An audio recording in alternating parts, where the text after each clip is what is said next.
Halo teman-teman, selamat pagi.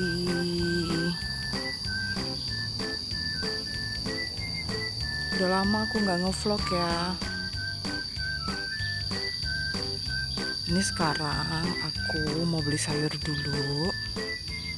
Biasa melaksanakan tugas emak-emak sambil ngeliatin yang ijo-ijo seger ya. Nah nanti habis pulang beli sayur, aku mau bikin vlog menjawab pertanyaan beberapa teman-teman tentang operasi konka aku sama aritmia. Aku mau update buat kalian. Siapa tahu bermanfaat ya. Mudah-mudahan saja. Sekarang aku mau ke tukang sayur dulu ya. A few moments later. Aku udah belanja nih teman-teman. Kerjaan mama. Sampai ketemu di rumah ya. Nanti aku bikin vlognya buat kalian. Teman-teman, selamat pagi. Apa kabar? Aku doakan kalian semua sehat dan tidak kurang suatu apapun ya. Teman-teman, vlog kali ini aku udah lama banget gak nge-vlog. Tapi kali ini aku mau update tentang kondisi pernafasan aku dan aritmia pasca 2 bulan aku operasi konka. Nah, di vlog aku sebelumnya kan ada beberapa pertanyaan juga dan juga ada share dari beberapa teman-teman. Nah, mudah-mudahan vlog kali ini bisa lebih mengclearkan gimana sih yang aku rasakan pasca 2 bulan operasi konka ini. Teman-teman, aku mulai langsung aja ya. Yang aku rasakan pasca 2 bulan operasi konka ini, yang pertama itu adalah pernafasan aku sangat jauh lebih lega. Cuma memang karena aku punya asam lambung, jadi ada gangguan di situ sedikit. Karena kan asam lambung itu suka menaikkan cairan ke atas ya, gitu. Tapi sangat bisa dibedakan antara pernafasan dari hidung dan akibat asam lambung ini. Jadi kalau dari hidung itu sangat amat lega yang aku rasakan pernapasannya. Nah itu. Nah di vlog aku sebelumnya itu ada yang mention tentang cacat penciuman setelah operasi konka. Itu alhamdulillah aku tidak merasakan itu teman-teman. Penciuman aku normal, penciuman aku fine gitu. Nah dua hal itu yang aku rasakan. Nah yang aku mau cerita, aku juga mau share sedikit bahwa memasuki bulan kedua pasca operasi konka itu kan akan keluar kotoran-kotoran bekas bakaran konka itu ya. Nah di bulan kedua itu kotoran-kotorannya yang aku alami itu keluarnya tuh ukurannya jauh lebih besar. Si satu kelingking ini itu kadang membuat kaget. Nah di masuk bulan kedua, mungkin 2 minggu terakhir itu aku mulai malas-malasan, dan ini nggak boleh ditiru ya. Kan kita harus cuci pakai ini setiap hari, minimal itu 2 kali. Nah aku tuh biasanya cucinya 3-4 kali. Tapi di 2 minggu terakhir ini aku mulai malas-malasan teman-teman. Karena aku sehari sekali, terus pernah 2 hari sekali, tapi itu nggak boleh ditiru. Karena nanti itu mungkin masih ada sisa kotoran bekas bakaran konka ya di dalam hidung. Itu rasanya tuh kayak mengeras dia, jadi kayak ada yang ketarik gitu di area dalam hidung itu, kayak ada yang ketarik. Mungkin karena kotoran itu mengeras menurutku itu. Nah cuma memang di setelah 2 bulan ini aku operasi, seminggu terakhir kemarin aku sempat ada masalah di asam lambung, jadi aku muntah teman-teman. Nah ternyata pas aku cuci hidung besoknya itu ada keluar gumpalan darah dari hidung. Jadi mungkin ya aku inget kata-kata dokter yang dokter THT aku, kan dia bilang ada 2 tempat yang pembuluh darahnya itu sangat rentan sekali, yaitu kepala dan hidung. Mungkin masalah itu karena kan kalau kita muntah kan ada tekanan tuh ke hidung. Nah mungkin itu yang membuat mungkin bekas operasinya atau apa itu mengeluarkan darah di hidung aku.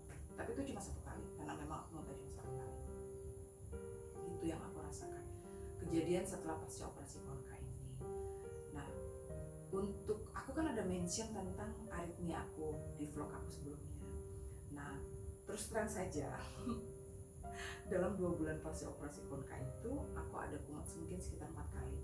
Kenapa aku tahu itu kumat? Karena kan gerakan jantung itu kan kita rasa berbeda ya saat dia mau kumat, aritmianya gitu. Nah, setelah aku operasi konka ini yang aku rasakan, kalau jantung aku mau kumat itu dia kayak ada gerakan yang agak mengagetkan, jadi kayak something loncat dan gitu loh, kayak gitu kalau dia mau kumat. Nah, sebelum operasi konka, aku misalnya kumat itu bisa 1 sampai 2 jam.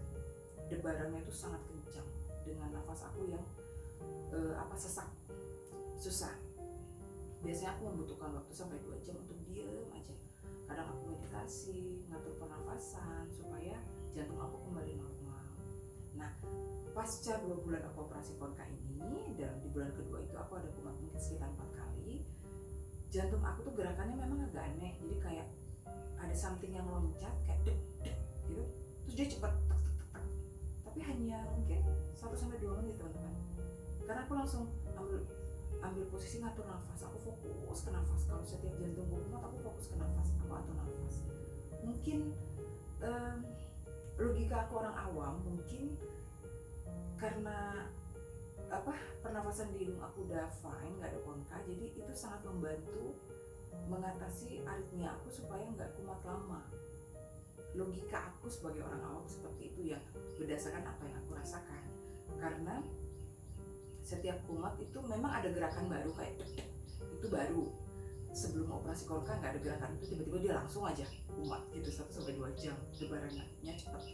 Nah, ini cuma kayak ada yang loncat terus dia cepat, mungkin sekitar 1 sampai 2 menit.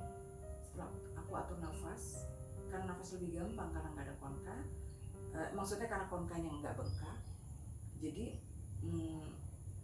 debaran jantung aku tuh agak lebih gampang aku atur gitu teman-teman. Jadi dia lebih cepat selesainya, mungkin 1 sampai 2 menit lah. Dia deg-degannya mungkin maksimal mungkin lebih dari itu sedikit, ya mungkin 3 lah. Aku nggak begitu terlalu ngitung, cuma nggak selama yang sebelumnya sampai 1 sampai 2 jam gitu teman-teman. Jadi menurutku sebagai orang awam, konka nggak bengkak, pernafasan lancar, jantung kita fine. Karena kan dokter aku yang terakhir juga bilang bahwa jantung aku itu dulu ya suka ngambil cadangan oksigen yang disimpan untuk di saat kita dying, di saat kita sekarat. Nah, jantung aku suka nakal ngambil cadangan oksigen itu karena aku kekurangan oksigen, kata dokternya. Jadi aku rasa itu ada efeknya loh, antara pernafasan kita lancar dengan jantung kita fine, aritmia aku nggak kumat. Menurutku itu amat sangat ada hubungannya. Walaupun mungkin kalau memang kita ada aritmia ya tetap ada aritmia, tapi dengan konka nggak bengkak, pernafasan lancar, itu membantu aritmianya tidak terlalu parah. Menurutku seperti itu. Tapi hal ini misalnya aku ngomong ke dokternya cuma bilang bisa jadi sih gitu. Jadi nggak ada kayak keputusan medis iya gitu, enggak gitu. Cuma ini kan cuma berdasarkan aku baca kondisi yang aku rasakan, dan aku nanya ke dokter, bisa jadi sih Bu, dokternya ngomong gitu. Karena kalau secara logika itu bisa disambungkan gitu teman-teman. Jadi yang aku rasakan, tanpa konka nafas lebih lancar, maksudnya tanpa konka yang bengkak ya. Konka itu selalu ada tapi tergantung bengkak atau nggak bengkak. Tanpa konka yang bengkak, pernafasan lancar, itu bisa membantu aritmia kita aku nggak merasa terlalu parah seperti sebelumnya gitu teman-teman. Nah, emang beda banget konka bengkak, nafas kita yang terganggu, dengan konka yang nggak bengkak, nafasnya yang lancar. Jadi yang aku update 2 itu aja, bahwa kesimpulannya kondisi aku tuh menjadi jauh lebih baik setelah konkanya nggak bengkak setelah operasi konka. Jadi untuk kalian yang ada konka, jangan tunda lagi, segera operasi ya. Karena efek yang aku rasakan itu amat sangat enak, amat sangat membuat semuanya menjadi lebih baik gitu teman-teman. Nah, aku mungkin kayaknya aku pernah cerita di vlog sebelumnya deh, mungkin sekitar 2 tahun lagi aku mau cek lagi konka aku. Karena kan aku juga masih aktif mendaki, pokoknya intinya aku masih berkutat dengan alergi yang seharusnya aku hindari teman-teman. Alergi aku itu dingin, terus debu.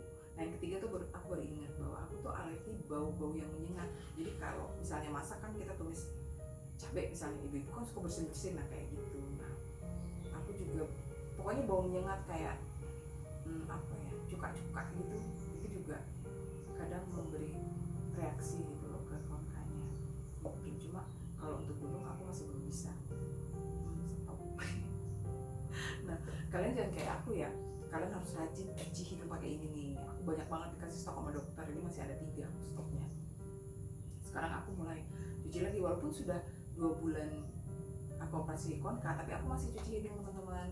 Walaupun sekarang udah mulai males-malesan, tapi aku akan berusaha untuk minimal 2 kali sehari, pagi dan sore. Nah, oh iya, setelah memasuki bulan kedua ini, aku setelah operasi konka, aku misalnya cuci hidung pagi nih. Yang lucu nih ya teman-teman, cuci hidung pagi. Aku nggak tahu ini kejadian nggak sama orang lain. Aku cuci hidung subuh tuh jam 5. Terus aku pergi ngantor anakku, sekarang aku nge-gym. Biasanya aku mulai yoga itu sekitar jam 7 jadi aku kalau nge-gym itu aku cardio, angkat beban, terus baru aku pendinginan itu pakai aku gerakan-gerakan yoga gitu teman-teman. Nah, kalau gerakan yoga itu kan banyak nunduk ya. Aku suka yang gerakan nunduk karena aku suka stiff di punggung dan pinggang gitu. Maklum ya lansia. Jadi kalau nunduk, padahal aku cuci hidung itu jam 5. Tahu nggak teman-teman, itu dari hidungku keluar semua tuh air cuciannya ini. Itu jadi langsung di matras yoga aku tuh keluar semua. Jadi aku selalu bawa handuk. Nah aku nggak tahu apa mungkin itu karena maksudnya kotoran, mungkin ya kotoran bekas konka yang dibakar itu udah habis. Jadi dia mungkin diem di situ pas aku nunduk keluar atau gimana, aku juga nggak tahu. Karena sebelumnya tuh nggak gitu-gitu banget, tapi apa mungkin karena waktu baru-baru operasi kan aku memang nggak boleh nunduk-nunduk sama dokter. Nah yang aku rasakan itu sampai aku ngejok sama anakku, kok bunda tuh suka keluar air loh dari hidung, kataku gitu kan. Terus nanti suka kita ngejok gitu. Terus kata anakku, waduh nanti bisa ternak lele di hidung bunda. Nah aku bilang iya, jangan-jangan di hidung bunda ada danau ya, nanti pas bunda bisa keluarnya pos orka gitu. Itu bercandaan ngomong receh anak sama ibu gitu. Nah aku juga nggak tahu apa mungkin air cucian ini keluar lagi dari hidung aku pas aku nunduk karena kotorannya sudah bersih, atau bagaimana, karena seminggu terakhir memasuki 2 bulan di 2 bulan minggu terakhir itu keluar kotoran-kotorannya gede-gede banget teman-teman, segede-gede gini nih. Itu karena membuat aku kaget, gila hidung aku yang sekecil ini bisa keluar kotoran yang segede gitu. Mungkin aja keluar air itu karena memang mungkin kotoran bekas konka yang dibakarnya itu udah habis di hidung aku. Jadi dia kayak mau, kan ini nih kalau aku nggak salah nih tugasnya itu kayak melembutkan kotoran-kotoran itu, jadi keluarnya itu lebih mudah gitu. Jadi karena nggak ada lagi kotoran, jadi dia yang keluar gitu.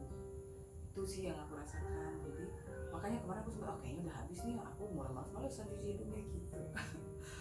Tapi sebenarnya nggak, mungkin masih ada kotoran bekas bakarannya, cuma mungkin tidak sedikit gitu. Nah memang waktu aku periksa ke rumah sakit yang lain selain tempat aku operasi, dia bilang, dia udah warning, ibu nanti siap-siap ya dalam 2 bulan nanti akan keluar kotoran-kotoran dari hidungnya, itu selama 2 bulan deh gitu. Dan memang betul sih selama 2 bulan ini aku pas 2 bulan. Nah ini di hari-hari terakhir 2 bulan ini mulai kayak udah nggak ada kotoran gitu teman-teman, kotoran bekas konkanya udah bersih gitu. Kalian jangan males kayak aku cuci pakai ini ya.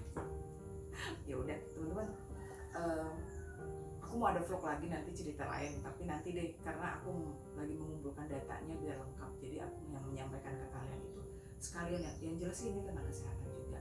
Mudah-mudahan nanti kalian juga aware gitu. Kalau misalnya nanti ada dapat gejala-gejala seperti yang aku ceritakan nanti, kalian bisa aware gitu. Ya udah teman-teman, kalian selalu jaga kesehatan